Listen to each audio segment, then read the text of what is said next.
அனைவருக்கும் வணக்கம். Golden medallist Hindi guides வழங்கும் கற்க கசடர நிகழ்ச்சிக்கு தங்களை வரவேற்பதில் பெருமகிழ்ச்சி அடைகின்றேன். सबको नमस्कार. गोल्डन मेडलिस्ट हिंदी गाइड्स प्रस्तुति कर्क कचडर कार्यक्रम पर आपका हार्दिक स्वागत है. आज का कार्यक्रम साहित्य लहरी. इसके अंतर्गत हिंदी को अनेक कवियों ने अपनी कृतियों से सजाया है. इनमें से मुसलमान कवि भी हैं. मुसलमान कवियों ने भी हिंदी साहित्य को संवारा है, सजाया है. उनमें से कुछ झांकी आपके सामने प्रस्तुत करना चाहता हूँ. हिंदी இலக்கியத்தை எத்தனையோ கவிஞர்கள் அவருடைய படைப்புகளால் அலங்கரித்திருக்கிறார்கள். அவர்களிலே முஸ்லிம் கவிகளும் அடங்குவர். அப்படிப்பட்ட சில முஸ்லிம் கவிஞர்களுடைய படைப்புகளை நான் நம்மளோடு பகிர்ந்து கொள்ள விளைகிறேன். தங்கள் ஆசையோடு அனுமதியோடு என்னுடைய பணியை தொடங்குகிறேன். मुसलमानों की हिंदी सेवा. தலைப்பு इसका शीर्षक आज का मुसलमानों की हिंदी सेवा. முஸ்லிம்கள் செய்த ஹிந்திக்காக செய்த சேவைகள் என்னென்ன, இதை பற்றி சில கருத்துக்களை நாம் பரிமாறிக்கொள்ளலாம். हिंदी भाषा और साहित्य को सजाने में मुसलमानों का बड़ा महत्वपूर्ण योगदान रहा है. हिंदी மொழி இலக்கியத்தை அலங்கரிப்பதிலே முஸ்லிம்களுடைய பெரும் ஒத்துழைப்பு, முஸ்லிம் கவிஞர்களுடைய பெரும் ஒத்துழைப்பு இருந்திருக்கிறது. अमीर खुसरो, रसखान जायसी, इनका पूरा नाम है मलिक मोहम्मद जायसी, रहीम, शेख आलम, उस्मान, ताज, इंसा अल्लाह खान आदि महान कवियों ने अपनी रचनाओं से हिंदी साहित्य को समृद्ध किया है, विकास किया है. अमीर खुसरो ने 14वीं सदी में ही कड़ी बोली में कुछ रचनाएं की हैं. 14ஆம் நூற்றாண்டிலேயே அமீர் குஸ்ரோ தன்னுடைய படைப்புகளை படைத்திருக்கிறார். இன்னும் சொல்லப்போனால் இந்தியனுடைய முதல் முஸ்லீம் கவிஞனை அவர் தான் சொல்லலாம். அமீர் குஸ்ரோ என்ற ஒரு கவிஞர், मुस्लिम कवियर. आपकी पहेलियाँ और मुकर्रियाँ काफ़ी लोकप्रिय रही हैं. இவருடைய புதிர்கள் இது சொல்லுவாங்க, பதல் சொல்லுவாங்க, விடுகதைகள், இதெல்லாம் மிக ஃபேமஸ், புகழ்பெற்றவை, बहुत प्रसिद्ध हैं. पहेली सब பாருங்க. बीसों का सिर काट लिया, ना मारा ना कौन किया. ஒரு பழமொழி பாருங்க. 20 பேருடைய தலையை வெட்டிவிட்டேன், 20 பேருடைய தலையை வெட்டிவிட்டேன், நான் அடிக்கவும் இல்லை கொல்லவும் இல்லை. அது என்ன?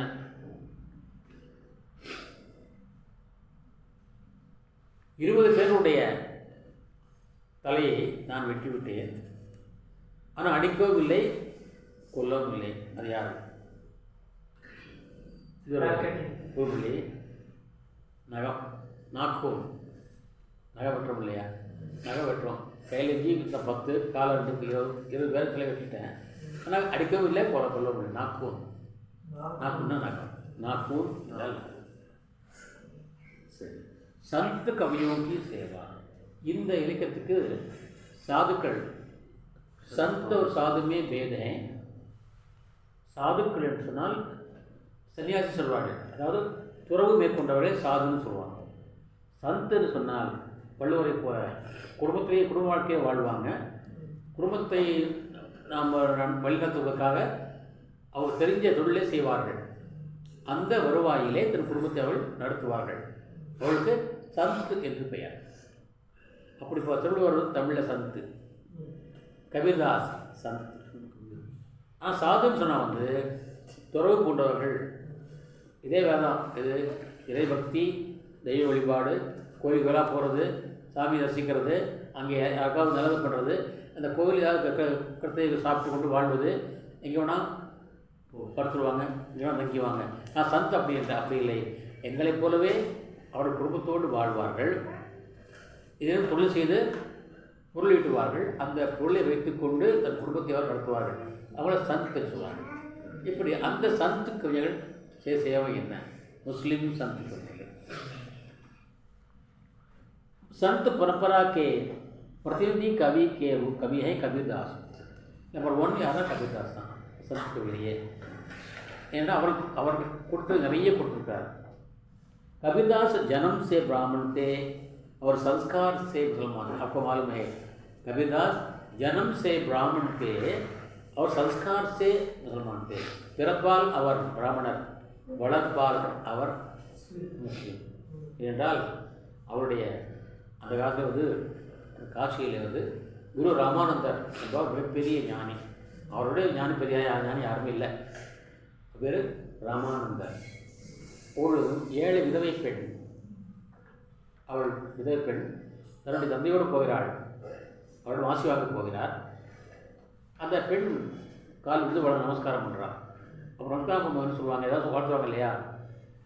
அவனை வாழ்த்தாங்க சொன்னாக்கா, நான் ஏதாவது ஆயுஷ்மான் பவர்னு சொல்லுவேன். நான் சொல்லும்போது நல்லா இருமா, நீக்க சொல்லலையா இருமா, இப்படி வாழ்த்துவார்களவா. அவர் என்ன வாழ்த்துக்காருனாக்கா, ராமானந்தர் புத்திரவத்தி பவ அப்படின்னு வாழ்த்தார்.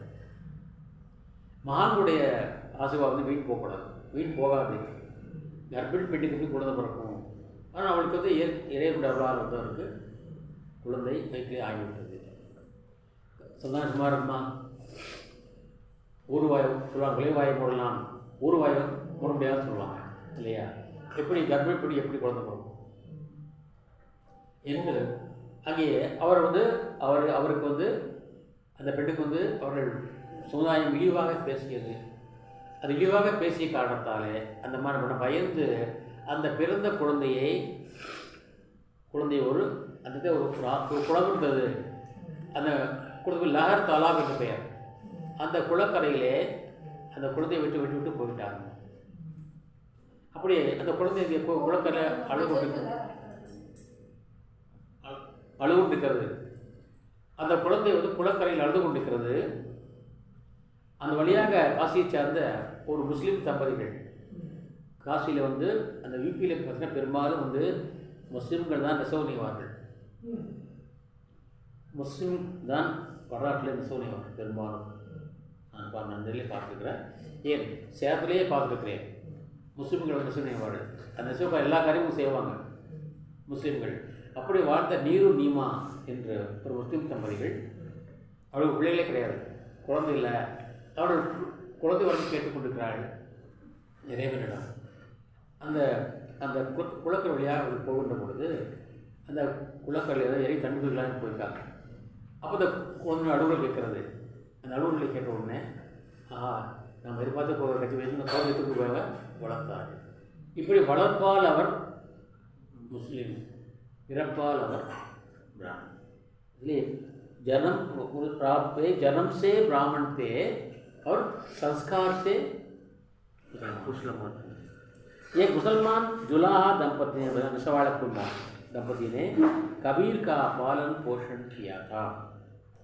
वे अपने समय के बड़े श्रेष्ठ समाज सुधारक थे. அவர் காலத்திலே வாழ்ந்த மிகப்பெரிய சமூக சீர்திருத்தவாதி. எப்படி நம்ம தமிழ்நாட்டுக்கு பெரியார் சொல்லணும், அதுபோல் அங்கே வந்து கபீர்தாஸ் வடநாட்டினுடைய காசினுடைய பெரியாராக வாழ்ந்தவர் சுதாகர். ஆனால் கபீர்தாஸ் பெரியார் வந்து சாமி இல்லை சொன்னார். அவர் சாமி இல்லைன்னு சொல்லலை, சாமி இருக்கார் சொன்னார். ஆனால் சமூக சேர்த்து வாசிச்சார். அது வந்து சாமி இல்லைன்னு சொல்லிட்டார் பெரியார். அது அப்படியே கஷ்டம் புறப்பட்டார். அவர் மாறல, சொன்னாச்சு அவ்வளோ அதே பிடிச்சி காலத்து வரைக்கும். ஏன்னா அல்லது மாறக்கூடாதுன்னு அவர் அப்படியே இருந்தார். ஆனால் ஈரோட்டில் விநாயகர் கோயிலுக்கு, அம்மன் கோயிலுக்கு அவங்க பரம்பரை தான் ட்ரெஸ்ஸியாக போயிருக்காங்க. அவருடைய பரம்பரை தான் இன்றைக்கி ட்ரெஸ்ஸியாக இருக்காங்க, விநாயகர் தர்மத்தாக இருக்காங்க இன்றைக்கும். அவரே இருந்திருக்காரு, அவங்க அப்பா இருந்திருக்காரு வெங்கட நாயக்கர் சொல்லி, வெங்கட சுப்ப நாயக்கர் அவர் நிறையா பேர். ஈவே ஈரோடு வெங்கட சுப்ப நாயக்கர் அவர் மாதிரி தான் ராமசாமி. அதே பெரியார் பேர் மாறி வச்சுங்க, மக்கள் மாற்றினாங்க. அப்படி அவரே வந்து ஆரம்பத்தை வந்து இன்றைக்கும் அவருடைய குடும்பம் இருக்கிறது. அவர் குடும்பம் வந்து அந்த கோயில்களுக்கு இன்னும் ட்ரஸ்டியாக இருந்து கொடுக்கிறார்கள். சரி, धार्मिक अंधविश्वास, उन्होंने धार्मिक अंधविश्वास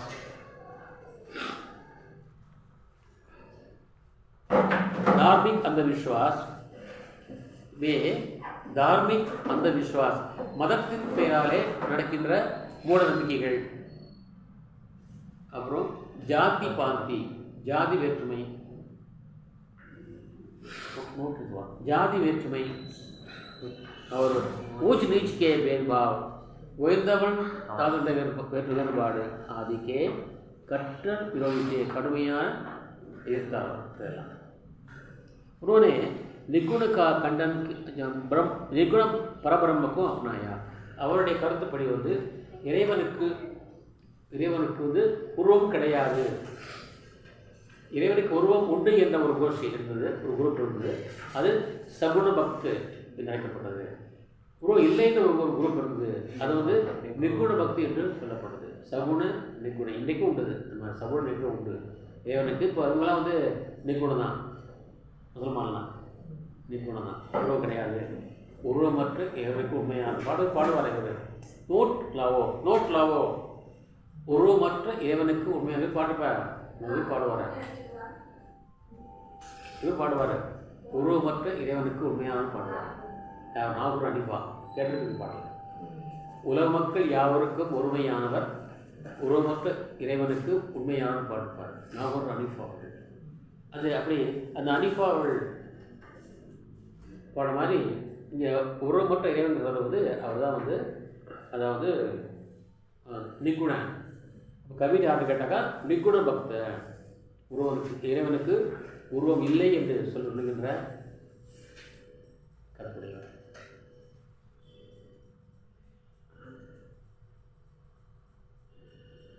जैसे சொல்லாரு दुई जगदीश कहाँ ते आए. ஏப்பா கடவுள் ஒருவரே இல்லை, காட் இஸ் ஒன் சொன்னாங்க. ஆனால் நீங்கள் நிறைய சாமி வச்சுக்கலையா, 2 சாமி இங்கே வந்தார். துயி ஜெகதீஷ் காந்தே ஆய, துயினா 2 கடவுள் எங்கிருந்து வந்தார்கள்? ஒருவே தான், ஏக்கி ஒரே ஆள் தான். சில பேர் என்ன சொல்கிறாங்க, அல்லான்னு சொல்கிறாங்க. ஏக்கி அல்லா, கரீம், இது கரீம் சொல்கிறாங்க, இது கேஷவான்னு சொல்கிறாங்க. கேஷவ் நாம் தராயா, பெயரை நாம் வைத்துக்கொண்டோம், அவர் வைக்கல. நாம் ஒரே கடவுளுக்கு இஷ்டத்துக்கு வந்து அல்லா என்றும் கேசவன் என்றும் ராம் என்றும் ரஹீம் என்றும் கரீம் என்றும் நாங்களே கழிச்சிட்டோம். சாமி வந்து நிறைய பேர் கிடையாது, ஒரே சாமி தான். 2 சாமி எதுக்கு வந்தாங்க? சரி, हिंदुओं के धार्मिक अंधविश्वास का खंडन. हिंदुओं के धार्मिक अंधविश्वास का खंडन. இதுக்குடைய பெரியார் சொல்லியிருக்காரு. ஏடா பள்ளிக்கு போகிறது திருப்பதி போகிற என்ன பண்ணுறா, மொட்டை அடிக்கிறோம், நாங்கள் முடி வச்சுட்டோம், மொட்டை அடிக்கிறோம். சரி, கையை ஒரு வரல் வெட்டிக்கலாம்டா கேட்பார் பெரியார். கேட்பார், தலையை முடிய வச்சுக்கல, ஏன் ஒரு கையை வெட்டிக்கலாமில்ல, ஒரு வரல் வெட்டிக்கலாமில்ல, ஏன் செய்யறதுன்னா விரல் வெட்டினா முளைக்காது, விரல் வெட்டினா முளைக்காது, நம்ம முடி வெட்டினா படி முளைச்சிடுவோம், அதனால் எடுக்கிறோன்னு சொல்லுவார். அது ஒரு நகைச்சுவாக சொல்லுவார், அது எதாவது சொல்ல மாட்டார், தவறாக சொல்வதில்லை, நகைச்சுவாக சொல்கிறார். இது சொல்கிறா பாருங்கள், முடியை எடுத்துக்கொண்டால் பகவான் கிடைப்பாரா? நாம் கிடைப்பா சொல்கிறோம். நானே இப்போ எடுத்து போகிறேன் சீக்கிரம். 3 முண்டாயே ஹரிவிலை, ஸோ ஹர் கோயிலேயே முண்டாய். சரி, தலைக்கு மொட்டை எடுத்துக்கொண்டால் உனக்கு பகவான் கிடைப்பார் என்றால் உலகத்தில் வந்து எல்லாரும் மொட்டையாக தான் இருப்பாங்க. ஹர் கோயிலேயே முண்டாய். தலை முடியை வெடித்து கொண்டால் 3 மொட்டை எடுக்கும். 3 முண்டாயே ஹரிவிலை, மொட்டை எடுத்துக்கொண்டால் பகவான் கிடைப்பார் என்றால் ஹர் கோயிலேயே முண்டாய். இவனை பார்த்தாலும் மொட்டையாக தான் இருக்கும். முண்டான்னு கண்ணான்னு சொல்லுவாங்க. 3 முண்டாயே அறிவிலை, இது அந்த காலத்து ஹிந்தி இப்படிதான் இருக்கும். ஹர் கோயிலே யாரும் தான் முட்டையாக தான் இருப்பான். சரி, இப்போது செம்மறியாக அடைக்கிறது, செம்மறி ஆடுக்கு நாட்டு செம்மறி ஆடு இருக்குது, அது நிறைய முடி இருக்கும் உடம்புறாமல். அது வந்து எங்கே இருக்குது தெரியுமா? இமயமலை எங்கெல்லாம் வந்து குளிர் அதிகமாக இருக்கும் அங்கே அங்கே தான் இருக்கும் செம்மறி ஆடு. அந்த செம்மறி ஆட்டினுடைய முடியை வந்து அறுத்தெடுப்பாங்க. எடுத்து அதுலேருந்து பர்ஸு, ஸ்வெட்டரு, அப்புறம் போர்வை தயார் பண்ணுவாங்க. அது என்ன வந்து சூடாக இருக்கிறது, அதை போர்த்தி கொண்டால் நமக்கு குளிர் தாங்கும் தன்மையுடையது. அந்த குளிர் தாங்குவதால் அந்த அந்த செம்மறியாட்டுடைய முடியினால் வந்து மக்கள் அதை அறுத்தெடுத்து செய்யணும். அப்போது அடிக்கடி செம்மறியாட்டோட நியமனம் பண்ணாங்கனாக்கா முடி முளைக்க அதை எடுத்துருவாங்க. அப்போது செம்மறியாட்டு ஏன் வைக்கணும் போகிறதில்ல கேட்குறாங்க. செம்மறி ஆட்டை ஏன் வைக்கணும் போகிறதில்ல? எங்கே போகுது செம்மறி ஆடு? மனிதனுடைய வயிற்றுக்குள்ளே தான் போகுது. அது சில பேர் சொல்லுவாங்க, அதிகமாக சாப்பிட சொல்லுவாங்க, ஆட்டுகளே வந்து செம்மறியாடா டேஸ்ட்டாக இருக்குமாமா சொல்லுவார்கள். அப்போது அது எங்கே போகுது? ஆடு வைகுண்டம் போகுதா என்றால் அது மனிதனுடைய வயிற்றுக்குள்ளே போகுது, அதாவது வைகுண்டம். அப்போ அடிக்கடி அந்த முடியை களைவதால் இறைவன் கிடைப்பார் என்றால் வைகுண்டம் போகலான்னு சொன்னாக்கா இப்போ செம்மறி ஆடையே போகிறதில்லைங்கிறார். வேட் நான் வைகுண்ட ஜாய், செம்மறி ஆடு வைகுண்டம் போகலையே, வேட் நான் வைகுண்ட ஜாய், அது போதா? அப்போது அது ஒரு என்ன சொல்கிறாரு, மூடப்பழக்கம்னு சொல்கிறார் தவிர அதை கண்டிக்கவில்லை. மூடப்பழக்கம் சொல்கிறார். யாரை பார்த்து? இந்து சபா சொல்கிறாரு. அது சும்மா அப்படி முஸ்லீம் பாசமாக உள்ளவர் அவர் சொல்கிறார். मुस्लिम சொல்கிறப்ப हिंदुओं के धार्मिक अंधविश्वास का खंडन, சரி, மூர்த்தி பூஜா का खंडन, உருவ வழிபாட்டை கண்டிக்கிறார். பகவான் உருவம் கிடையாது. அதாவது எல்லா ஊரும் பகவான் இருக்காரு, ஒவ்வொரு உடம்பிலும் பகவான் இருக்கார் சொல்கிறார்.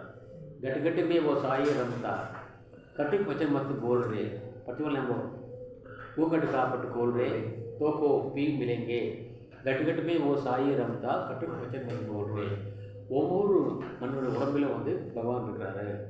ஆகவே நீங்கள் யாரையும் தவறாக பேசாதீர்கள், திட்டாதீங்க, கடுமையாக பேசாதீங்க. ஏன்னா நீங்கள் அவரை திட்டினால் அது கடவுளே திட்ட மாதிரி என்று சொல்கிறார். அவர் சொல்கிறார், இங்கே சொல்ல பாருங்கள், நாங்கள் கோயிலுக்கு போகிறோம், கோயிலுக்கு போய் சாமி கும்பிட்றோம் இல்லையா? அந்த சாமி இப்போ செய்யணும் செய்யப்பட்டது கல் இல்லையா? அது சின்ன கல் தான். அந்த கல் சிறிய கல், ஆனால் பெரிய கல் இருக்க, அதாவது அந்த கல்லுக்கு தாய் எது, தந்தை எது என்றால் மலை. ஏன்னா மலையில் தான் வெட்டெடுத்து வந்து செய்வாங்க. அந்த கல்லே கூட வந்து ஆண்கள் பெண்கள் இருக்காது. ஆண் சாமி செய்யறதா இருந்தாக்கா அதுக்குன்னு உள்ள கல் தான் எடுத்து விடணும், செஞ்சணும். பெண் சாமி செய்யறதாக்கா அது கூட கல் கொண்டு செய்யணும். அது கல்லை பிரிவு இருக்கிறது சொல்லுவாங்க, சிப்பிகள் சொல்லுவாங்க. ஆக அந்த கல் எங்கிருந்து வந்தது? அந்த மலையிலேருந்து. சின்ன கல் கும்பிட்டாலே ஒரு சாமி வரும்னு சொன்னாக்கா, நான் பெரிய சாமி கும்பிட்றேன், அது மலையே கும்பிட்றேன். மலையை கும்பிடலாம். யார் மலையை கும்பிட்றான்? நம்ம ஏறலாம், கும்பிடுமா? ஏறதில்லை, கும்பிட்றதில்லை. அப்போ அதை கும்பிடுறாரு. அதை விட இன்னொரு கல் இருக்குது. என்ன கல் தெரியுமா? வடநாட்டில் வந்து கோதுமையை அரைப்பாங்க, பார்த்துருக்கீங்களா? இங்கேயும் இருக்கு இல்லை, கோதுமையை அரைப்பார்கள். கோதுமை சின்ன கீழோடு மேலே இருக்கும், குச்சி போட்டிருப்பாங்க, அதில் உள்ளே வந்து கோதுமை போட்டு சுற்றுவாங்க. அப்படி சுற்றுனா வந்து அது மாவாயிடும், கீழே வந்துடும். அது சக்கின்னு சொல்லுவாங்க, சக்கி இருப்பார்கள். சக்கி ஆட்டால் விளம்பரம் பண்ணுறாங்க பாருங்கள், சக்கி ஆட்டால் விளம்பரம் பண்ணுவாங்க, விளம்பரம் போடுறாங்க. இன்றைக்கி கோதுமை விளம்பரத்தில் வந்து சக்கி ஆட்டான்னு சொல்கிறாங்க. ஆட்டான்னா கோதுமை மாவு, சக்கின்னா இந்த மிஷினில் அரைக்கிறது வேறு, கையில் இருக்கிறது வேறு. கிராமத்தில் கையில் அரைப்பாங்க லேடிஸ். இப்போவும் உண்டு, இன்றைக்கும் உண்டு. கிராமத்தில் போனீங்கன்னாக்கா கையில் உள்ளே வந்து ஒரு உண்டையாக இருக்கும், அதில் போட்டு அரைப்பாங்க. அது சக்கின்னு பேர் இருக்குது. அது கல் தான், மூணுமே கல் தான். இந்த கல் வந்து கோயிலுக்குள்ளேயே இருக்கும், இந்த கல் சமையலுக்குள்ளே இருக்கும், அதை சுற்றி ஆட்டுவாங்க, மாவு இருப்பாங்க. அந்த கல் வந்து மலை அப்படியே இருக்கும். மூணுமே கல் தான். இந்த கல்லை கும்பிட்டா சாமி கூடாதாக்கா இது கல் கும்பிடலாம், இது கும்பிடலாம்ல. இதை மாவரைக்கும் கல்லை, அந்த மாவரைக்கும் கல்லை வந்து மாவரைக்கப்பட்டு உலகமே சாப்பிடுங்க ஐயா. சாக்கி பலி, சக்கி பலி, அது பெற்றமா என்றால் பீஸ்காய சன்சார், உலகமே அதை வந்து அரைச்சி சாப்பிடணும். இது கும்பிடுதையா? ஏன் கும்பிடுதில்லை? கோயிலுக்கு வந்து அந்த கல்லை கும்பிட்றவங்க இதையே கும்பிடுதில்ல அப்படிங்கிறார். அவன் சொல்கிறார், என்ன சொல்கிறாரு? வாகன பூஜை ஹரிபிலை, வாகன கல், வாகன பூஜை ஹரிபிலை तो मैं पूजू पहाड़, पहाड़ना पहाड़, கல்லை கும்பிடுவதால் ஹரி கிடைப்பார் என்றால் நான் மலையை கும்பிடுறேன். சாத்தே, அதை விட சாக்கிய பலி, சக்கிற்கு பாருங்கள், ஆட்டாங்க சொல்லுவான் அவருக்கு. அது வேறுபட்டுருக்காரு. ஏன்னா பீஸ்காய சம்சார், உலகம் அரைச்சி சாப்பிடுவோம். அது வந்து இது யூஸ்ஃபுல் ஒன்று, அது யூஸ்லெஸ் ஒன்று. இது அவர் கருத்துள்ளார், அவர் கருத்து முடியாது. அதே போல் मुसलमानों के धार्मिक கட்டத்தாக காணப்படுது. முஸ்லீம்களுடைய மதக்கு அது காணப்படுறாரு. நீங்கள் கிராமத்தில் பார்த்தீங்கன்னாக்கா, நீங்கள் நாட்டில் பார்த்தீங்கன்னாக்கா, கர்நாடகா, மகாராஷ்டிரா சைடு பார்த்தீங்கன்னாக்கா, நீங்கள் கிராமத்தில் செஞ்சுருந்தீங்களானால் இதெல்லாம் மாஸ்க் பெருசாக கட்டிக்க மாட்டாங்க. இங்கெல்லாம் மாஸ்க் கட்டி தான் அதில் உள்ளே போய் இது பண்ணுறாங்க, துணுக்கப்படுறாங்க. கிராமத்துக்கு மாஸ்க் இருக்காது. அவங்களுக்கு மாஸ்க் போட கட்டுறவங்க ஒன்றும் படம் இருக்காது. என்ன பண்ணுவாங்கன்னா கல் அப்படியே ஒன்றுமே வைப்பாங்க. கல் ஒன்றா பெரிய பாறை எப்படி வச்சுருவாங்க, வெட்டி பெரிய பாறை வெட்டி ஒன்று வச்சுருப்பாங்க. ஏழை வந்து அந்த இடிப்பு சொல்லுவாங்க. இது இந்த சிமெண்ட்டு கலை தான் ஒட்டிக்குவாங்க. எப்படி பத்து வைப்பாங்க, இடையை பத்து வைப்பாங்க, ஏறிச்சு மாதிரி இருக்குவான். இது வைக்கிறாங்களே கிராமத்தில் பார்த்தீங்கன்னா இந்த சுகநாய்க்கள் வைப்பாங்க. பார்த்தீங்களா, கிராமங்களில் வந்து யாராவது ஒரு கர்ப்பிணி பெண் இந்த குழந்தையோடு இறந்து சொல்லிட்டாக்கா அவங்க ஞாபகமாக வந்து அனுப்புவாங்க. அது பேர்னா சுமிதாயங்கள் இருக்குது. நீங்கள் பார்த்தா நேரத்தான் அதான் அர்த்தம். அந்த ஊரில் ஒரு யாராவது பெண் வந்து அந்த குழந்தை பறக்காமல் குழந்தையோடைய வயிற்றுலேயே இறந்து போயிருப்பான்னு அர்த்தம். இந்த கிராமத்தில் இன்றைக்கு உண்டு. சவுத் எப்படி இருக்கும், இது மாதிரி விட்டு இருக்கும். இதான் திருப்பி திருப்பி போடுங்க, திருப்பி போடுங்க. அது மாதிரி இருக்கும். ரோட்டை போகிறவங்க என்ன பண்ணுறீங்களா, அப்புறம் நடந்தா போவாங்க. சுமையை வந்து அதெல்லாம் வச்சுக்குவாங்க. ஸோ அப்பா அப்படின்னு ரிலாக்ஸ் இருப்பாங்க. அதான் சுமைதான் கல்லே பேர் இருக்குது. அந்த பெண் ஞாபகமாக தான் அந்த கல் வைப்பாங்க. இன்றைக்கி கிராமத்தில் உண்டு, பழக்கம் உண்டு. அது பேர் என்னன்னா சுமைதாங்கி கல். நீங்கள் யாரும் கிராமத்தை பார்த்து சொன்னிச்சிங்க. அதான் அந்த ஊரில் வந்து யாராவது பெண் வந்து இறந்துருக்கான், அவங்க ஞாபகமாக வந்து இருப்பாங்க. ஊர்லாம் வைப்பாங்க. அது பேர் என்ன பேருமா சுமைதாங்கி கல். அது மாதிரி இவன் அதே மாதிரி கல்லை வச்சு அது மாதிரி இருப்பான். காலையில் 8 மணிக்கு நல்லா விடுறாங்க தெரியுமா? எப்போ தெரியுமா? காலையில் 8 மணிக்கு, காலையில் 8 மணிக்கு, 4:45, மாலையில் 4:45, மதியம் 12:45 இல்லையா? அது 3 தடவை 5 தடவை போடுவாங்க முஸ்லீம்ஸு. அப்போது 4 மணிக்கு வந்து ஊதுவான். அப்போ கேட்டுருக்கு நினைக்கிறேன், எல்லாரும் கேட்டுருக்கு இல்லையா? நான் அப்போ அவளை எதிர்ப்பேன், கேட்டு எதிர்த்துவேன். அல்லாஹோ அக்பர் அந்த அது சொல்கிறாங்க இல்லையா? அதாவது பாங்கை தினான்னு சொல்லுவாங்க. இந்த பேர் பாங் தினான்னு சொல்லுவாங்க. தமிழில் வந்து பாங்கை ஓதினார் சொல்லுவாங்க. அவர் வந்து பாங்கை ஓதுனார். பாங்கை ஓதிட்டா நீங்கள் என்ன பண்ணணும், முடிச்சுக்கணும். எடுத்துக்கொண்டு நம்ம கடமை வந்து தொழுகை நடத்தணும். நாமெல்லாம் குடிச்சிட்டு தொழில் பண்ணுவோம், புதாலும் பண்ணுவாங்க. அவங்கள்ட்ட அந்த பழக்கம் உண்டு, அதனால் தப்பு இல்லை, அவங்களது சகஜம். ஆகவது உடனே என்ன பண்ணுவாங்க, அவர்கள் தொழில் நடத்த ஆரம்பிப்பார்கள். அதுபடி மேலே அவர் சாதனை பார்த்து வெறும் கல்லை வச்சு வரிசை அடுக்கி வச்சு அது மேலே நிட்டு வந்து எல்லாவோ பண்ணு கூவுறிய, ஏண்டா அப்படி கூவுற, சாமி காசு விடாங்க. அவரே உள்ள முஸ்லீம் யாரும் உள்ள அல்லாவுக்கு வந்து காசு விடா. ஏன் பண்ணுற அதுதான் பண்ணுறாங்க. நாங்கள் முடிப்பாங்க, எல்லாம் தூங்கிட்டு இருப்பாங்க, சவுண்டாக இருப்பாங்க. கேட்கல, ஊருக்கோ கேட்கும் சவுண்டு. ஏன்டா கத்துற, சாமி கால் கேட்காதங்கிறாரு. இவரே முஸ்லீம் விட வராது, ஆனால் சொல்கிறார் அவர். அதாவது யாரையும் பார்க்கல, இது வந்து மூடப்பழக்கம். இதுக்காக சொல்கிறார், இதுக்கு மட்டும் சொல்ல வர இல்லை சொல்கிறார் பாருங்கள். காங்கர் பாத்தர் ஜோரிக்கை. காங்கர்னா கூழாங்கல், சின்ன கல். பாத்தர்னா கல், பெரிய கல். ஜோட்கர் இணைத்து சேர்த்து லகி மஸ்ஜித் சுனாய், ஒரு மசூதி மாதிரி ஒரு ஏற்பாடு பண்ணியிருக்கீங்க. சரி. தா செடி புஷ்பர் சடுக்கர், அது மாதிரி ஏறி முல்லா, அந்த முல்லான்னு சொல்லுவாங்க. நம்ம வந்து நாங்கள் பூசாரி சொல்கிறோம், ஐயர் சொல்கிறோம், கோயிலை சொல்கிறோம், அவங்க முல்லான்னு சொல்கிறோம். முல்லா பாங்குதே லோஹோ அக்பர் கூறான் இல்லையா, அப்படி கூவினா இப்போ இது போகுதில்ல, இப்போ சேவல் கூவு இல்லையா 4 மணிக்கு, அதுக்கு என்ன பேர்? துர்கா பாங் தாய் சொல்லுவாங்க. பாங்குனா கூவுறது. இவன் கூவுறானா, சேவல் கூவுறது சரி, நீ ஏண்டா கூவுற? அது சேவல் வந்து இப்படி அது விடுது, அது கூவு சரி 4 மணிக்கு, நீ ஏன் கூவுற? என் சாமி வந்து அல்லாஹ்க்கு வந்து கால் கேட்காதா? பஹரா பயா குதாய், பரான செவிடன் அர்த்தம். பஹரானா செவிடன், பயானா பனானா, குதாய்னா உங்களுக்கு குதாமாங்க. யா குதா, யா அல்லாமாங்க. முஸ்லிம்ஸ் வந்து யா குதாமாங்க, யா அல்லா, யா ரப்புமாங்க. வடநாட்டில் யா ரப்புமாங்க. கடவுளே, யார் ரப்புனா கடவுளே இருக்கும். யார் ரப் இப்போ லாரிக்கு பேர் போட்டு யார் ரப்புன்னு போட்டிருப்பான், யார் ரப்புன்னு போட்டிருப்பான். இந்த மாதிரி சீப்பாக எனக்கு வரும். யா ரப்னா கடவுள். யா குதா அது கடவுள் தான். யா குதா, யா அல்லா, யா அல்லா, அது 3 தான் கடவுள். ரப்னா நம்ம போட்டுருவோம். உருது ரப்புங்கிறது அரபிக்கில் ரப்புன்னு சொல்லுவோம். யா ரப், இவன் யாரப்புன்னு கூட படிச்சிருப்பான், தெரியாமல் இருக்கான்னு செய்யறேன். அது என்ன படிக்க நான் என்ன நினைப்பாங்க நினைக்கிறதில்ல, என்னமோ எழுதி போட வேண்டியதான் அவ்வளோ. இதிலே பாட்டு யாரப்புன்னு வருமே, ஹைரப்பா பாட்டுக்குள்ள கேட்டுக்கிட்டாரு.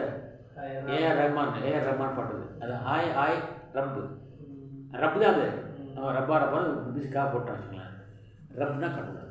ஆக சாச்சடி முல்லா பாங்குதே ஏற்று, அந்த கலைமை ஏற்று போய் முல்லா ஓலா அக்பர் கத்துனாக்கா, பஹரா பயா குதாய், ஏப்பா அவங்க ஆண்டவருக்கு வந்து காது கேட்காதா? அவர் சொல்கிறாட்டா, ஏன் கத்தி பேசுகிறார் என்று முஸ்லிமுடைய மூலப்பக்கம் இருப்பது சாடுறாங்க. சரி, முசல்மானோं के தான் சரி. அது ராம தர்ஷன். சரி, இங்கே நாம் சிந்திக்கணும். ராம் தர்ஷன் சொல்லாரு, கடவுளுக்கு உருவம் இல்லைன்னு சொல்லார் இல்லையா? அப்படியே ராமன்றாரு.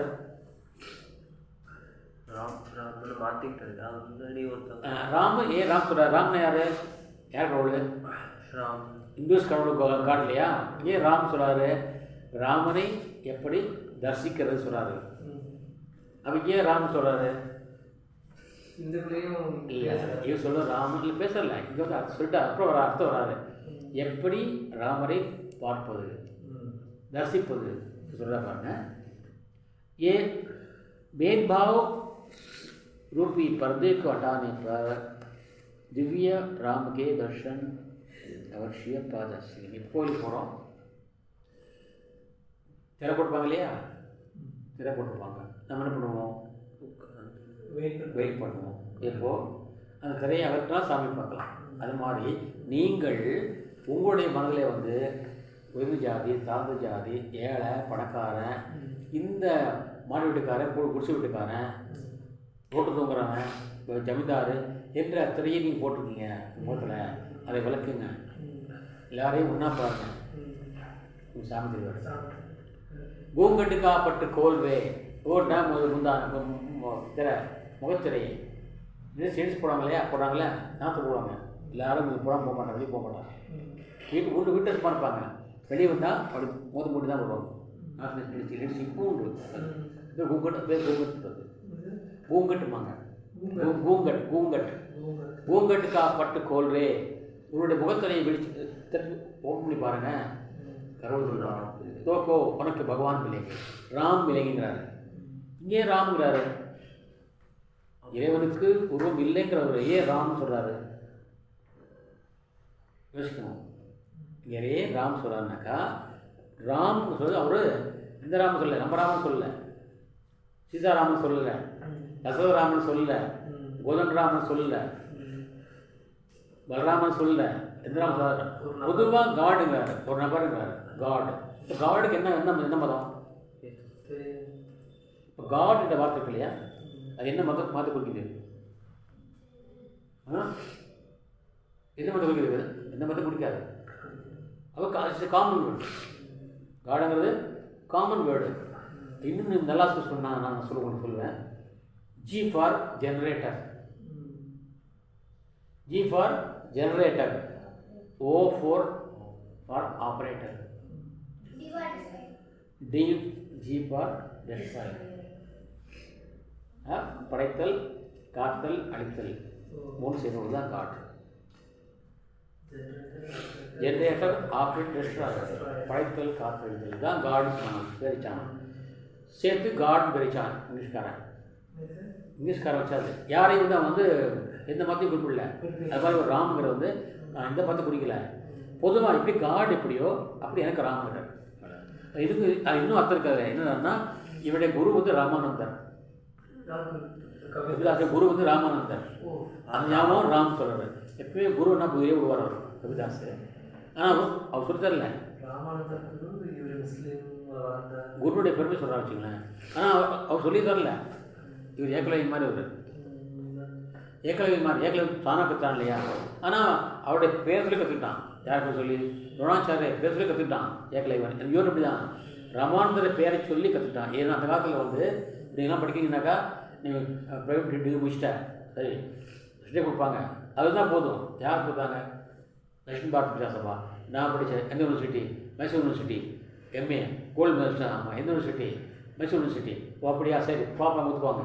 ஆனால் யார்கிட்ட படித்தாலும் கேட்க மாட்டாங்க. உன் குரு யார் கேட்க மாட்டாங்க. ஆனால் அந்த காலத்தில் அப்படி இல்லை. குரு யாரும் கேட்பாங்க. குருவை சொன்னால் தான் ஒத்துக்குவாங்க. நான் வந்து படித்தவனா எல்லாம் படிக்கிறேன்னு சொல்லுவாங்க. என்ன நீ எழுதினாலும் சரி சொன்னாலும் சரி போதனை பண்ணாலும் சரி குரு இல்லாதவங்க ஒத்துக்க மாட்டாங்க அந்த காலத்தில். அப்போ இவர் நிறைய சொன்னார், நிறைய போதிச்சார். ஆனால் மக்களை ஏற்றுக்கலை. என்ன பண்ணார்? எனக்கு குரு வேணும் அப்படின்னா அப்போ ஃபேமஸாக ராமானந்தர் காசியில். அப்படி போய் கேட்குறாரு, ஐயா நான் நீ சிஷ்யனாக எடுத்துக்கோங்க. அப்போ எப்படி நான் அதான் எப்படி தெரியுமா? பிராமணத்தை தவிர யாருக்கும் சுற்ற மாட்டாங்க. அதுக்காக குருக்கள் வந்து பிராமணன் மட்டும்தான் படிக்கணும், வேறு யாரும் படிக்கக்கூடாது. நான் வந்து நீ ஒரு முஸ்லீமு, நீ வந்து மேற்சே சொல்லுவாங்க, நீ வந்து தாத் ஜாதிக்காரன், நான் வந்து கற்பிக்க மாட்டேன்னு சொல்லி அனுப்பிச்சிடுறாரு. இவருக்கு ஒரே வெறி என்ன, எப்படியாவது அவரை நான் ஒரு சிஷ்யான்னு சொல்ல வச்சுக்கணும். இவனுக்கு கபிதாஸ் ராமானந்தர் வந்து இவர் சிஷ்யனாப்பா சொல்ல வச்சுக்கணும். இப்போ ரொம்ப வெறியாக இருக்க வச்சுங்க. ஒரு நாள் அவர் 4 மணிக்கு கோயில் போவார். காசியில் வந்து கரைக்கு போய் 4 மணிக்கு விடிய 4 மணிக்கு போய் குளிப்பார். 4 மணிக்கு கங்கையில் குளிப்பார். யார்? ராமானந்தர். 4 மணிக்கு ராமானுஜர் வேறு. ஐயோ ராமானுஜர் வேறு. ராமானந்தர் தமிழ்நாட்டு காசியிலே ராமானந்தர். இந்த ராமானந்தர் தான் இவருக்கு குரு. குருவாக சொல்லி தரல, இவர் ஏற்றுக்கொண்டார். 4 மணிக்கு காசியில் வந்து கங்கை கரையில் வந்து அவர் குளிக்க போவார். டெய்லி வாஷ் பண்ணிட்டே இருக்கார். குரு எங்கே போகிறாரா? சரி, ஒரு நாள் 3 மணிக்கே போயிட்டார். போய் அவர் எங்கே குளிக்க போவாரோ அந்த படியில் படுத்துட்டார். அந்த படியில் கீழே படுத்துட்டார். இவர் தாண்டினா அடுத்தது வந்து ஆறு ஓடுது, கங்கை நதி. என்ன பண்ணார்? 4 மணிக்கு வச்சு வழக்கம் போல போகிறாரு. குரு கால் வைக்கிறாரு. கால் வச்சா ஆள் அந்த தண்ணியில் விடணும். ஐயோ ராமா அப்படி சொல்லிட்டாரு. இல்லை கபிதாஸ் இல்லை, ராமானந்தர். நம்ம கால் பண்ண சிவான் பண்ணுறோம்ல, இவர் தண்ணி நினச்சி கால் வைக்கிறாரு. ஆனால் ஆள் படுத்துருந்தாக்கா ஐயோ வச்சுட்டோம்னு சொல்லி ராமராமா உடனே காலை பிடிச்சிட்டாரு கபிதாஸ். ஐயா நீங்கள் ராமராமன் சொல்லிட்டீங்க, நீங்கள் எனக்கு உபதேசம் பண்ணிட்டீங்க, அதனால் இன்னிலேருந்து நீங்கள் வந்து எனக்கு குருவை சொன்ன குரு நான் வந்து சிஷியன், நீங்கள் டெக்கரேட் பண்ணணும். வெளியில் சொல்லணும், நீ வந்து கோயில் நீங்கள் டெக்கரேட் பண்ணணும். டெக்கரேட் பண்ணால் உனக்கு வாக்குறுதி கொடுத்தால் நான் காலை விடுவேன், இல்லைன்னு சொன்னால் இப்பயே அங்கே வந்து போயிடுவேன். ஆனால் கத்தராக ஊற்றுவாங்க. யாராவது செய்வாங்க, ஒத்துக்குவாங்களா? சரிப்பா நீ போன்னு சொல்ல முடியுமாங்க? பாவம் இல்லது. சரிப்பா இவ்வளோ பொருட்கள் வச்சுருக்கியா? சரி நாங்கள் காலையில் முன்னே இவ்வளோ விழிக்கிட்டோம் டிக்ளேர் பண்ணிட்டு சொல்லி காலேஜ் ஒன்று குரு வந்து என்ன நான் வந்து இதுதான் குரு கபிதாஸ் ராமன் குரு சொல்லி அவர் டிக்ளேர் பண்ணுறாரு. அப்படி தான் வந்து ஃபேமஸ் ஆகிறார். நிறைய செய்தும் சொல்லியும் கூட குருன்ற பேர் இல்லாத காரணத்தினால அவர் ஃபேமஸ் ஆகலை. அப்புறம் எல்லோரும் படிக்கிறாங்க, ஓ ராமானந்த ஒரு சிச்சனா, ஓ நீ பெரியவளப்பா என்று அவரோட திறமையை அவர்கள் அங்கே மதிக்க ஆரம்பித்தார்கள். அது வேணும். இந்த குருமாதான் நம்ம இத்தனை பெருமை அவரை வந்துங்கிறத அங்கே அவர் சொல்லி காட்டினார். அதுதான் குரு பெருமை சொல்கிறார். சரி சார், பூங்கட்டுக்காப்பட்டு கோல்றைய தோக்கோ ராம் விலைக்கே, உனக்கு ராமன் கிடைப்பார். இங்கே ராமங்கிறது வந்து தசவராமன் இல்லை, சீதாராமன் இல்லை, பொதுவாக கடவுளுக்கு ராம் என்று வைத்தார். நிறைய பேர் தெரிய மாட்டேங்குது, அந்த வித்தியாசம் தெரிய மாட்டேங்குது. அதுதான் என்னுடைய கடமை, நான் தெரிய வைக்க உங்களுக்காக இந்த நிகழ்ச்சி மூலமாக. அடுத்தது சாதனாக்கி தள்ளியனக்கான். ஒருத்தன் சாதனா என்றால் இங்கே சாதனைன்னு சொல்லக்கூடாது. ஒருவன் தன்னுடைய காரியத்தை செய்யும் போது நீங்கள் எக்ஸாம் எழுதணும், பப்ளிக் எக்ஸாம் எழுத போகிறீங்க, என்ன பண்ணீங்க? இரவு பகலாக படிப்பீங்க. எங்கெல்லாம் எதாவது கிடைக்குமா, ஏதாவது கிடைக்குமா சொல்லி கூட கேள்வி எடுத்து அதை நோட்ஸ் எடுத்து படிச்சிங்க இல்லையா? நிறைய புக்கு தேடுவீங்க இல்லையா? அந்த விரைவிடாக முயற்சி பண்ணி பாருங்க, அது பேர் தான் சாதனா. அதே மாதிரி தவம் செய்கிறாங்க இல்லையா? இது என்ன, அவங்க என்ன செய்வது? இறைவனை அடையணுங்கிற எய்ம் இல்லையா? அது தவம் செய்வாங்க.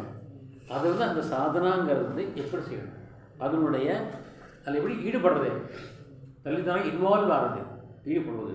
சரி, அது எப்படி இருக்கும்? ராம் பக்தி மே தள்ளியன சாதக்கோ சாதனாக்கி மகிமா அனுப்பம் மூர்த்தி. அவனுடைய தவம் செய்யலாம் பாருங்கள், அவனுடைய அந்த பயிற்சி பாருங்கள், அந்த பயிற்சி வந்து மிக மிக இணையற்றது. எப்படி இருக்காமா? எப்படி இருக்காமா?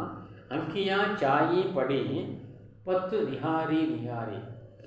அந்த தவம் செய்கிறவன் என்ன பண்ணானாமா, ராமன் உறவரான்னு அந்த வழியே பார்த்துருக்காங்க. பழைய பாட்டு ஒன்று இருக்குது, நான் ஞாபகம் சொல்ல மாட்டேன்.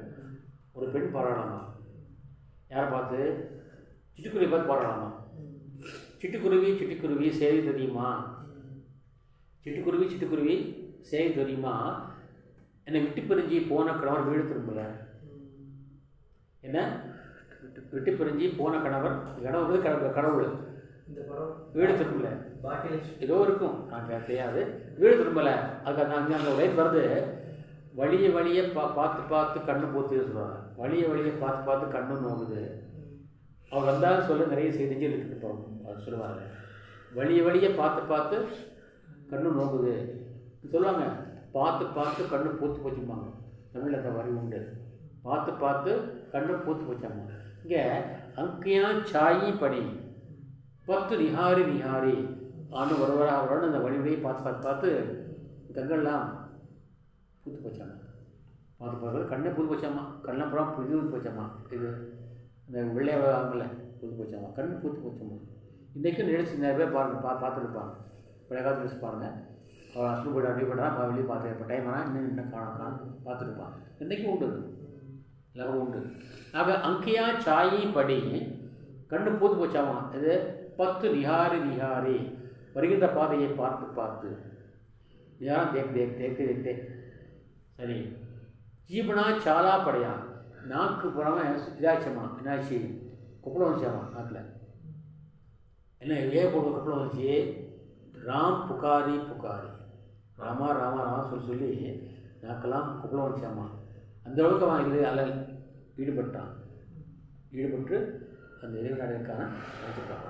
நம்ம படித்து கண் உள்ளே போய்டும் போதும் இல்லையா?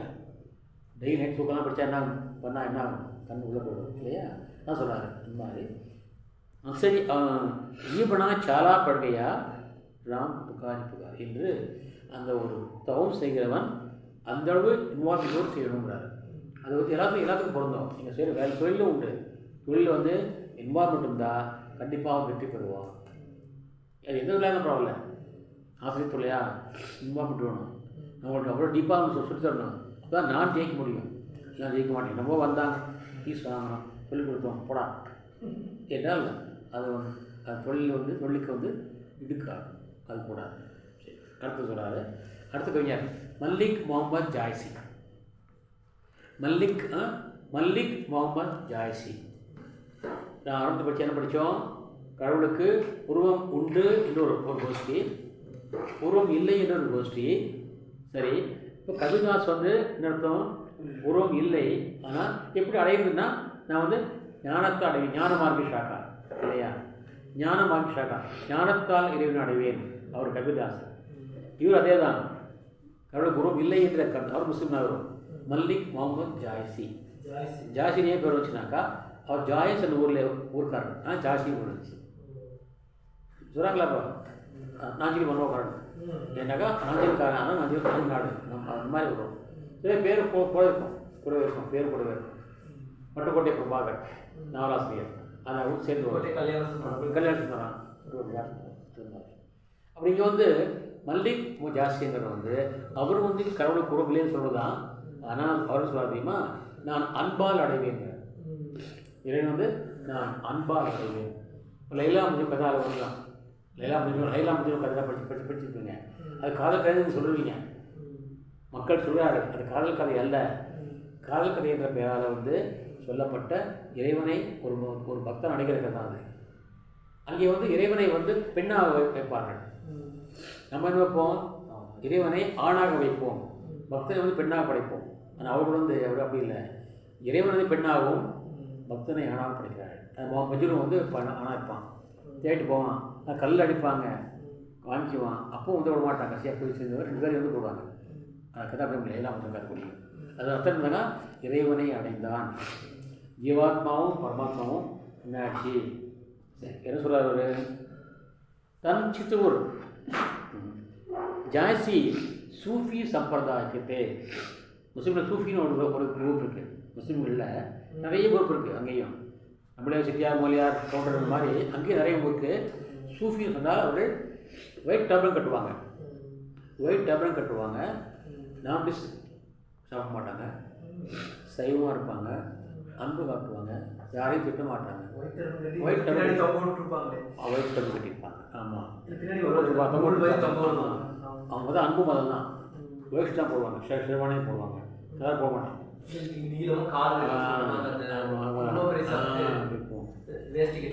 அன்பு மதம்.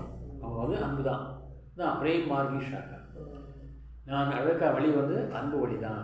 யாரையும் துன்புறுத்த மாட்டாங்க. ஜெயின்ஸ் மாதிரி எந்த இதுவும் இது பண்ண மாட்டாங்க. அந்த மாதிரி சரி. சூஃபி லோகு பிரேமோ பாசக் போத்தே. அன்பை அவர்கள் கூப்பிடுவாங்க. அன்புதான் அவருக்கு தெய்வம் சூஃபிக்கு. आपकी रचनाओं में प्रेम की पीर की प्रधानता है. पीरना அன்பு அர்த்தம், அது வலின்னு அர்த்தம். அன்புடைய வலி யாராக உங்களுக்கு தெரிஞ்சுங்க. அன்பு செலுத்தினால் அதுக்கு பர்சன் தெரியுமா, வலிதான். வலிதான் பெயின். நீ யாருக்கு அன்பு காட்டினாலும் நீங்கள் அவருக்கு வலியை அனுபவிக்க வேண்டும். ஏன் வலி பிரேம் கி பீர் சொல்லுவாங்க. அன்பினுடைய வலி. கபிரா சொல்வார், கபிரா சோயி பீர் ஹை ஜோ ஜானே பர பீர். கபிரா சோயி பீர் ஹை. முஸ்லீம்கள் பீர் சொல்லுவாங்க. பீர் முகமது, பீர் அஹ்மது கேள்விப்பட்டிருப்பீங்க.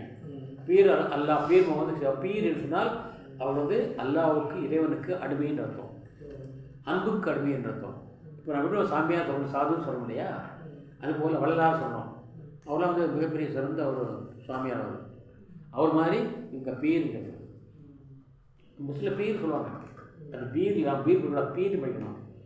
பீர் பீர் பீர் பீர் பீர் பீர்னா அது அடுத்தவருடைய வலியும் தனியாக சொன்னால் பீடாக பீட் சொல்கிறாங்க, வலின்னு சொல்லுவாங்க. அதாவது கபிரா சொல்கிறாரு, கபிரா சோயி பீர் ஹே ஜோ ஜானே பரப்பீர். பரப்பீராக்கா அடுத்தவனுடைய வலி எவன் அறிந்து கொடுக்கின்றானோ அவன் தான் உண்மையான பீருங்கிறாரு. இப்போ பேர்லேயே பேர் இருந்தால் பத்தாது. டாக்டர் பேர் டாக்டர் தான் பத்தாது. அடுத்தவனுடைய வலியை நோய் யார் நீக்கிறானோ அவன் தான் டாக்டருங்கிறார். அது மனநோயோ அது உடம்பு நோயோ தான் சொல்லுவாங்க. கபிரா சோயி பீர் ஹே ஜோ ஜானே பரப்பீருங்கிறார். அதுதான் பீர் சொல்லாது. சரி. பிரேம் கி பீர் கி பிரதானதா ஹே. அப்போது அன்பினுடைய வலி தான் முக்கியம். பொதுவாக நீங்கள் நினச்சிங்க, ஒருத்தருக்கு அன்பு செலுத்தினாக்கா அவன் வலியை அன்புக்கு தான் தெரியும். யாரோ பண்ணாலும் சரி. யூத்தாக இருந்தால் லவ்னு சொல்லுவாங்க. அம்மா வந்தால் பையன் மேலே அன்பு பீர் இருக்கும். ஆனால் கண்டிப்பாக அம்மாவுக்கு வலி இருக்கும். ஏன் குழந்தைக்கு உடம்பு சொல்லியா நம்ம மத்திய இருக்கணும். நீங்கள் வரக்கா யாருக்கு இல்லை, அந்த காலத்தில் அப்படி இல்லை. உடம்பு சொல்லியா கேட்பான். உடனே பெரிய வீட்டு பெரிய கேட்பான், என்ன சாப்பிட்டோம்மா. நானே கேட்பேன், பையன் சில ஜுரம் சொல்லுவான், காய்ச்சலுமா என்னடா சாப்பிட்டு கேட்பேன். நானும் கேட்டிருக்கேன், என்ன கண்ணு சாப்பிட்டேன். அந்த லேடி கேட்பாங்க, மருமகள் கேட்பாங்க, மாமா கேட்பாங்க, மருமகள் மாமா கேட்பாரு, உனக்கு என்னவா சாப்பிட்டோமா, ஐஸ்கிரீம் சாப்பிட்டியா, அதான் குழந்தை சொல்லி போயிடுச்சு. என்ன பார்த்ததுலையே அதனால் அது வந்து குழந்தைக்கு உடம்பு சொல்லினாக்கா இந்த அம்மா பற்றி இருப்பாங்க. குழந்தைக்கு உடம்பு சொல்லினாக்கா அம்மா பற்றி இருப்பாங்க. உப்பு இல்லாமல், புளி இல்லாமல், அவரை சாப்பிடாம, கத்திரிக்காய் சாப்பிடாம, அது இந்த இது இருந்தாக்கா, அதாவது ஸ்கின் டிஷ் இருந்தாக்கா சாப்பிடக்கூடாது, தோல் சம்பந்தமாக இருந்தாக்கா கத்திரிக்காய் சாப்பிடக்கூடாது, பருப்பு சாப்பிடக்கூடாது, இந்த நான்வெஜ்ஜு மீன் சாப்பிடக்கூடாது, கருவாடு சாப்பிடக்கூடாது சொல்லுவாங்க. இப்படி வந்து இந்த பத்தியம் இருப்பார்கள். அந்த பத்தியம் இருக்கா நம்ம யாருக்கா தெரியுமா, தன்னுடைய பிள்ளைக்காக. அதுக்கு என்ன அடிப்படை என்றால் அந்த பிள்ளை மீது கொண்ட அன்பு. யாராவது சரிங்க அன்பு சேர்த்துனா அப்படி விலை என்ன கேட்டாக்கா வலிதான். ஆக அந்த வலியை எடுத்துக்குவாங்க. குழந்தைக்கு பிறக்குது, கர்ப்பிணி 10 மாதம் ஆகி போச்சு, குழந்தை பிறக்கிறது, அது என்ன வலி தெரியுமா? அது அந்த வலிக்கு இணைய எந்த வலியும் கிடையாது. பிரசவ வலிக்கு நிகராக எந்த ஒரு வலியும் கிடையாது. ஆனால் அவன் என்ன பண்ணுறா, எனக்கு இவ்வளோ வலி கொடுத்துடா, இந்த பாரு நீ வந்துட்டே இல்லை, அவன் அடிச்சு கொள்ற பாரு, கொள்றாடா, என்ன பண்ணுறான், கொஞ்சம் வாடு காலை இட்டு வைக்கிறான், அம்மா அம்மா திட்டு படிக்கிறாளா, ஒன்று போட்டுறான், வாயை ஒன்று போடுவான், அடிப்பாளாம்மா வாங்கிக்குவான், எட்டு உழைப்பா, சோத்துக்க மாட்டா. சில பிள்ளைங்க பாருங்கள், சாப்பிட பார்த்தா இப்போ டயர்ட் போகுங்க பிள்ளைங்க. நிறைய இப்போ பார்த்துருக்கேன். அம்மா எப்போ சாப்பிட இந்த நேரமாக சரி எப்போ சாப்பிட உட்காந்தாலும் அப்போ டயர்ட் போகும் பிள்ளைங்க. அப்போ என்ன பண்ணுவாங்கன்னா எழுந்து போய் க்ளீன் பண்ணிட்டு வருவாங்க. ஏன்னா நான் சாப்பிட முடியாது, நம்ம அந்த அம்மா வந்து அந்த குழந்தை வந்து கோச்சிக்க மாட்டாங்க. அப்படி தான் பிரேம்க்கு பீர் சொல்கிறது. யாராவது சரிங்க அன்பு சேர்த்து, நான் சொல்கிறேன் பாருங்கள், அன்பு சேர்த்தினால் அதுக்கு என்ன முடிவு தெரியுமா, நமக்கு வலி வரும். அந்த வலியை நம்ம போத்துக்கணும். அவன் தான் உயர்ந்தவன், சிறந்தவன். प्रेम की पीर की प्रार्थना है। आपने अपने काव्यों में लौकिक प्रेम में आध्यात्मिक प्रेम की अभिव्यक्ति की தான் சொல்கிறது. நான் சொல்கிறேன், லைலா மஜ்னு கதை வந்து பார்த்தா ஒரு காதலனும் காலையில் லவ் பண்ணுற மாதிரி இருக்கிற மாதிரி தெரியும் வழியில். அது லௌகிக்கம், குடும்ப வாழ்க்கை. ஆனால் அது என்ன பண்ணாது, அலௌகிக்கா தெய்வீகமாக மாற்றினாங்க அதை. ஆக அல்லாஹ் வந்து லைலாங்கிறது வந்து பரமாத்மா, மஜ்னுங்கிறது வந்து ஜீவாத்மா. அவன் வந்து காதலும் காதல் வச்சுக்காதீங்க நீங்கள். அது போன்றவர்கள் இந்த சூஃபி அவர்கள் வந்து அப்படி தான் காவியம் படிப்பார்கள். அப்படி காவியம் படித்த காவியம் தான் பத்மாவத். படம் வச்சுப்போ, பத்மாவத்து பெரிய பிரச்சனையாச்சு, பத்மாவத்தின்னு பெரிய பிரச்சனையாச்சு. அந்த கதையில் அந்த காவியத்துக்கு பேர் பத்மாவத்து. அந்த பத்மாவத் காவியத்தை ஏற்றியவர் தான் மல்லிக் முகமது ஜாசி என்ற ஒரு முஸ்லீம் துறவி கவிஞர். அதுதான் பத்மாவத் என்ற அந்த காவியத்தை எழுதினார். அந்த பத்மாவத் காவியத்தை ஒவ்வொரு கேரக்டரும் வந்து அது நம்ம நேரில் பார்க்கும் கேரக்டர் இல்லை, எல்லாமே சிம்பாலிக் கேரக்டர்ஸ். அந்த பிரதீகாத்மக் ஸ்டைல்னு சொல்லுவாங்க, சிம்பாலிக் ஸ்டைல் என்று சொல்வார்கள். அந்த பத்மாவத் கதை வந்து பார்த்தீங்களா, இது பாருங்கள், ஆப் जायसी का पद्मावत महाकाव्य उनकी प्रतीकात्मक शैली का उत्तम नमूना है. இந்த சிம்பாலிக் ஸ்டைலுக்கு நல்ல ஒரு மாடல் தான் வந்து இந்த பத்மாவத் ஜாஸ்திகள். அது சொல்கிறார், எப்படி சொல்கிறாருன்னா பிரதீகாத்மக் சொல்கிறப்ப தன் சித்தோர். அந்த கதை எங்கே நடக்குது தெரியுமா, சித்தோர் நடக்குது. சித்தோர் என்றால் ராஜஸ்தானில் ஒரு மிகப்பெரிய ஒரு கோட்டை, இது மிக கிங்டம் அது சித்தோருங்கிறது. அதான் அந்த ஹீரோ வந்து ரத்தன் சேந்தி பேர் இருக்குது. நாங்கள் என்ன ஸ்டார்டிங் சொன்னவங்களுக்கு இந்த இவங்களை வந்து சூஃபியில் வந்து என்ன கேட்டாக்கா வந்து ஜீவாத்மா வந்து ஆணாக இருப்பான், பரமாத்மா பெண்ணாக இருக்கான். ரத்தன் சேன் வந்து சித்தோர் நாட்டினுடைய அரசாணி. அவன் சிங்களத்தூர் இருக்கா, யார் பத்மாவதி சிங்களத்தூர் இருக்காவோ, அவருடைய படத்தை பார்க்குறான். அந்த படத்தை பார்க்கணும் எனக்கு ஆசை வச்சு, நான் வந்து அந்த எப்படி அந்த பிள்ளை வந்து அடையிடும் என்று தேடி போகிறான்னு வச்சுங்களேன். எப்படி ராமன் வந்து தேடி போனாரோ, ஆனால் ராமன் இடம் தெரியாமல் போனார், எங்கே இருக்கா தெரியாமல் போனார், ராமனே தெரிஞ்சு போனார். இந்த வித்தியாசம். இந்த ரத்தன் சேன் போகிறது வந்து எங்கே இருக்கிறாவோ சிங்களத்தூர் இருக்கிறாரு. நாங்கள் இந்த கதை நாங்கள் எப்படி படித்தோம்னாக்கா, நான் எம்ஏ படிக்கும்போது படித்தோம். எம்ஏ படிச்சுட்டு இருக்கும்போது நான் ஹாஸ்டலில் நைட்டு நான் பாட்டு போட்டு ஆடுவோம். அப்போ படம் வந்துச்சு தமிழில் வந்து அந்த படத்துக்கு புன்னகை மண்ணு பேர். அதில் பாட்டு வரும், சிங்களம் சின்ன கிளியர் பாட்டு வரும் இல்லையா. அப்போ நம்ம அந்த ரெக்கார்ட் போட்டு நம்ம ஆடுவோம். இந்த கதையை ஜாமிச்சிட்டு இதை படிக்கும்போது ஞாபகம் வந்துடும். அப்படியே சிங்களம் சின்ன கிளியர் டக்கு ஞாபகம் வந்துடும், பத்மாவத்துக்கு ஞாபகம் வந்துடும். அந்த பத்மாவதியை நான் தேடி போகிறான், அவ்வளோ கஷ்டப்பட்டு 7 கிலோ தாண்டி போகிறான். நான் போய் கடைசியாக போய் வந்து அவனை வந்து அடைகிறான். அந்த போகிற வழி நிறைய அவருக்கு தடைகள் இருக்கிறது, வில்லன் வர்றாங்க, எல்லோரும் வர்றாங்க கூட. அவருக்கு போதிக்கு அட்வைஸ் பண்ணுற அவருக்கு கைடும் வர்றாங்க. அதுதான் வித்தியாசம். அதாவது வெளில விட்டு வரமாட்டான், நமக்கு நல்லது பண்ணுற கூட வருவான். எல்லாம் தாண்டி போனதான் அந்த நம்ம இலக்கையை வந்து அடைய முடியுங்கிறது. இறைவன் அடைகின்ற பாதை வந்து ரொம்ப கடினமான பாதை எனக்கு அந்த கதை எழுதப்படுறது. அதை பார்க்கும்போது நான் அன்றாட பார்க்குற மாதிரி இருக்கும், ரோஸ் ஒரு மாதிரி தெரியும் இந்த பத்மாவதிங்கிறது. அது ஏகப்பட்ட அது பிரச்சனையாச்சு, கட்சியாக படமாக வந்துட்டு இருந்தது பத்மாவதிங்கிறது. ஆனால் வந்து தெய்வீக கதை, லௌகிக்கு அலௌகிக்காக மாறிச்சு. அதனால் ஜெய்சே தன் சித்தோர் உடம்பு வந்து சித்தோடமா, அவருடைய உடம்பு வந்து சித்தோட உடம்பாமா. சரி, அப்புறம் மண் ராஜா கினா, மனசு யாருன்னா ராஜாவாமா, அவன் புதுசு தான் மனமாமா. சரி சரி, ஹிம்ப ஹிய சிங்கல், இதயம் வந்து சிங்களமாமா. சிங்களம்னா ஸ்ரீலங்கா, ஒரு உள்ளவன் அங்கே இருக்காமா. சிங்களம் வந்து இதயமாக சொல்கிறாங்க.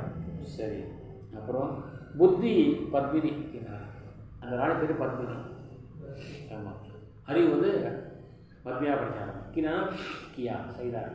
சரி, குரு சுவா, ஒரு கிளி கூட இருக்கும், கூட இருக்கும், கூட போகும், ஒரு கிளி போகும், அந்த கிளி தான் வந்து வழிகாட்டும்.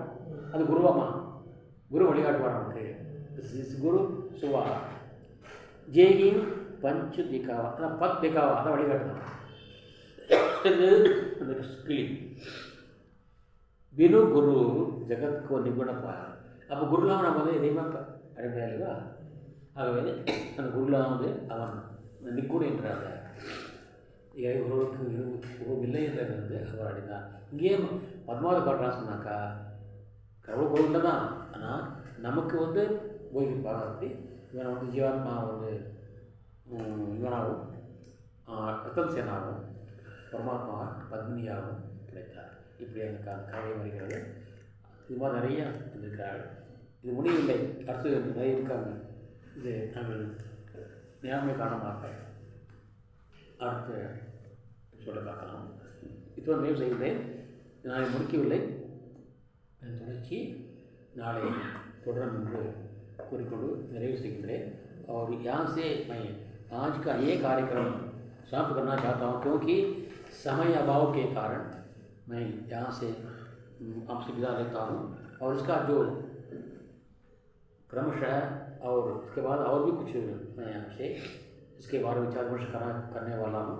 और कल के कार्यक्रम के अंतर्गत मैं अपना ये काम और ये कार्य सेवा पूरा करना चाहता हूँ। तब तक के लिए आपसे विदा लेता हूँ और विदा लेने वाला आपका सेवक सुंदर राजन तिरुपुर। धन्यवाद। जय हिंद।